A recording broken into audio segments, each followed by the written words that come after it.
Hey, good morning. Madaling araw ngayon kasi nagising ako gabi na eh. Rest day ngayon eh. Kaya lang nag-night swimming kami. Kahapon.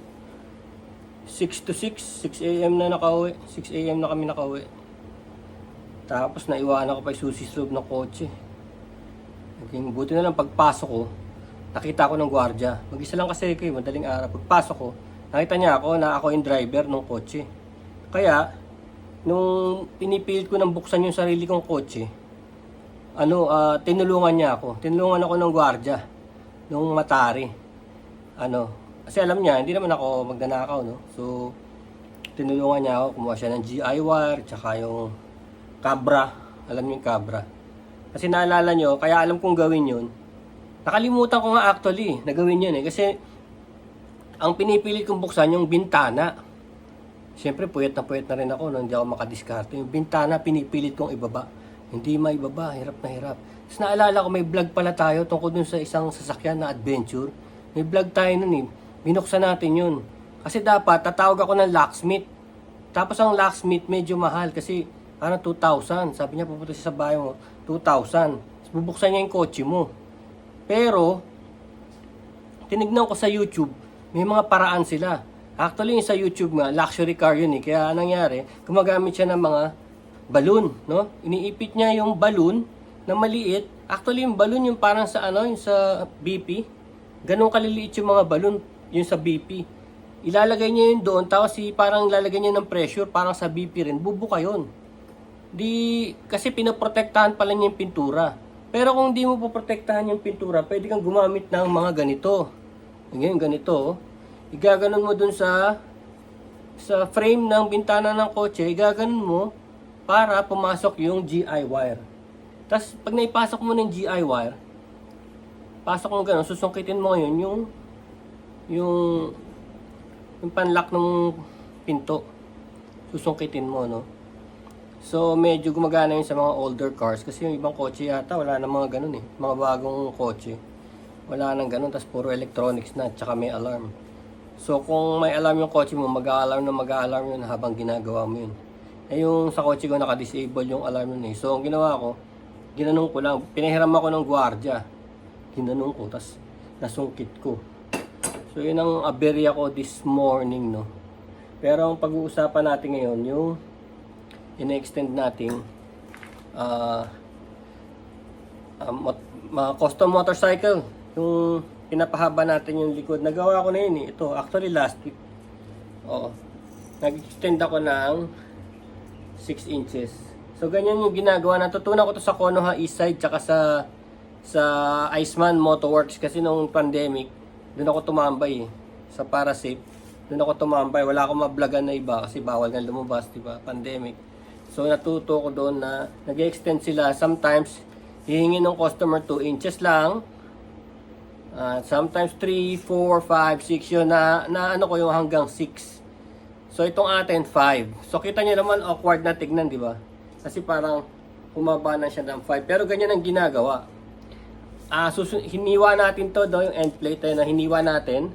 Tapos pinasok to. Tignan niyo magkaparehas sila ng kapal, no? So importante yung magkaparehas ang kapal para magandang tignan, no? Tapos gumamit lang ako ng scrap. Yan, pag nakakita kayo ng mga scrap yan, oh. Yan. Kinuha ko lang to, hiniwa ko, umiwa ko dyan ng 5 inches. Of course, gagamit ka ng panahiwain. Kung talagang matyaga ka, di nagaring bakal. Pero, nung natuto na nga ako, dahil sa Konoha at sa Iceman, gumagamit sila ng mga disc, no? Mura lang yung mga disc ngayon, eh, oh. Ang dami, oh. Parang 25 pieces is kano ba? Parang 100 something lang eh. Mura lang. Lumalabas to parang mga 7 pesos lang isa eh. Hindi kagaya nung una, no? Nung unang lumabas yung mga 50 pesos. Kaya hindi ako gumagamit ito dati eh. Sipin mo 50 pesos isa. Eh ngayon hindi na, oh. Kasi itong brand na to medyo matigas. Oasis. Kasi iniisip mo kasi pagka mura, madaling masira. No? Meron ako nakita yung Kalabaw. Merong brand na ganun eh, Kalabaw. Akala ko nga nagbibiro yung si Iceman eh, na Kalabaw yung brand. Meron, nakakuha nga ako yun. Yung una ko nakuha, para lumalabas 10 pesos each. pumuputok yon, tsaka madaling malambot. Pero it does the job, no? Kaya lang pagdating na dito sa final, yung parang matigas siya dito sa labas, pero pag dito na sa gitna, malapit ka na, maliit na, pumuputok. So yun ang hindi maganda rin sa kalabaw. Pero itong Oasis matigas, sa murang halaga, no? Oasis. So yun ang ginagamit, pamputol ng mga bakal. Tapos, as you can see here, flat. Ang labanan dyan flat. Actually, hindi lang ako nagsilan kasi nagbablog lang naman tayo. Hindi naman to sasali sa show.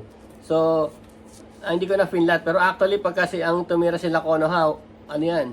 Walang bukol. Gagawin nila, weldingin, tapos wala yung bukol. Kala mo, seamless. Tapos ang ginagawa nila, ito, para pakinisin yung winelding mo. Ito. So, meron na rin akong, bumili na rin ako ng sarili kasi may mga sale naman na ganito. Minsan, tingnan nyo sa 500 lang. 500 lang yung mga ganito. So, bumili na ako ng marami. Medyo, hindi original. Tingnan nyo naman nakalagay, oh. BOSLD. BOSLD ang tatak niya. So, hindi siya original. Pero it does the job, no? Medyo may gumagalaw-galaw lang. Pero, it does the job. Maandar siya. So, pag meron kayo niyan, magkakayola, hindi kayo palit ng palit. So, maganda na yung buhay nyo. Hindi kayo stressed out na palit na palit. Tapos, ang style dyan, doon sa bakal, no? Kasi ang welding style ng welding yan, weldingin mo, isang ganun lang. Ganun ginagawa ko. Isa lang. Hindi yung sinasaya mong paramihan na parang bundok. Hindi maganda yun kasi i-scrapein mo din yun eh. Pagkatapos mong gumawa ng bundok na ganun, i-scrapein mo yun eh.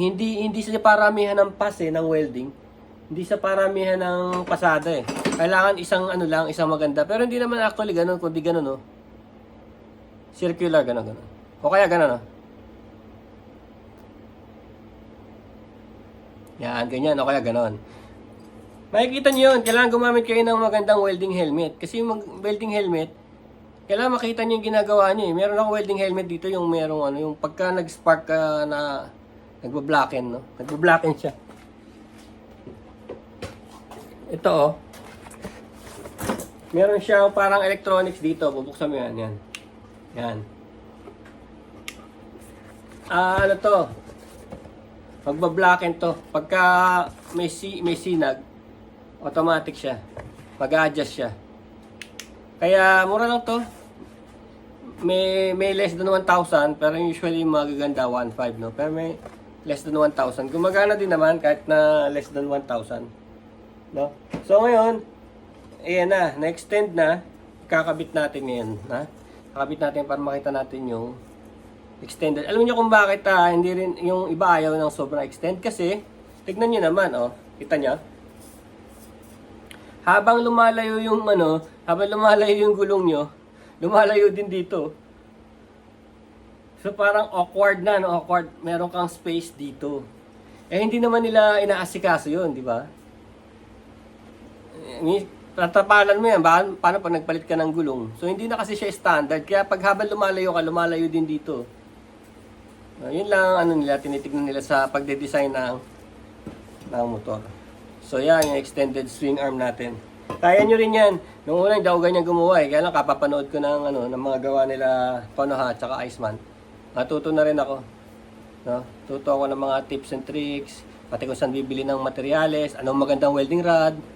So, ano ba yung welding na sinabi sa akin? 2011. Yun ang sinabi sa akin, welding rod na maganda. Para sa mga ganyang job.